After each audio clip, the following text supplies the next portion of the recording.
মাগরিবের নামাজ কয় রাকাত?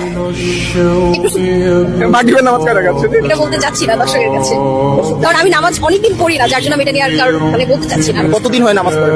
প্রায় বছরের বেশি হয়ে যাবে। এক বছরের বেশি? আমার লাস্ট আমি নামাজ পড়ছি কবে আমার সেটা মনে নাই। I am sorry. আপনি মুসলমান না?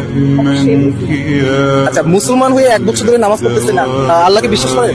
অবশ্যই জান্নাত জাহান্নাম বিশ্বাস করেন? অবশ্যই। তা আপনি যদি এখন মারা যান, হ্যাঁ, তখন কি করবেন? কি জবাব দিবেন কবরে গিয়ে? জবাব দেওয়ার মতো কিছু থাকবে না, তবে আল্লাহ মাফ করবে এটা ভরসা নিয়ে আল্লাহ হয়তো বা মাফ করবে? জি। কিভাবে মাফ করবে? আপনি তো নামাজই পড়েন না। নামাজই তো পড়ি না, বিষয়টা এমন না, পড়েছি বাট রিসেন্টলি পড়া হয় না। লাস্ট কবে নামাজ পড়ছি মনে নেই।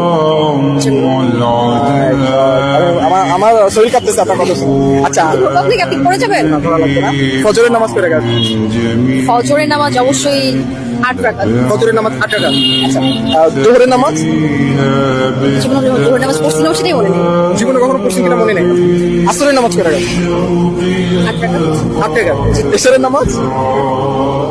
14 রাকাত বা 12 রাকাত। 14 রাকাত বা 12 রাকাত। আমাদের বাংলাদেশের সুপারস্টার কে জানো? কে? শাকিব খান। আর বলিউডের সুপারস্টার কে জানো? শাহরুখ খান। শাহরুখ খান। ও গাইস, আপু ডালিউডের খবর রাখে। ডালিউডের সুপারস্টার শাকিব খান, বলিউডের সুপারস্টার শাহরুখ খান।